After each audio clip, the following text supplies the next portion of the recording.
Hello crew, nice to have you here for another episode.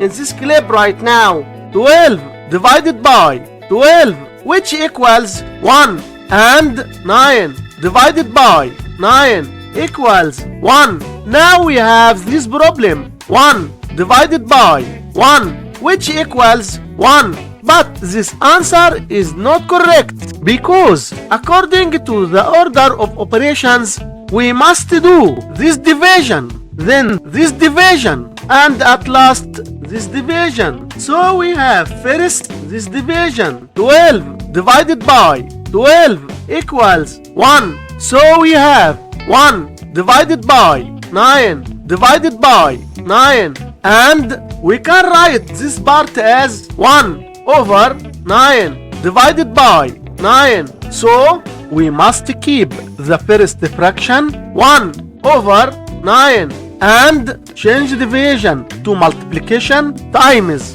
Then flip the second fraction 1 over 9 which equals 1 over 81. And this is our final answer for this problem. Like, subscribe and comment if you loved this video.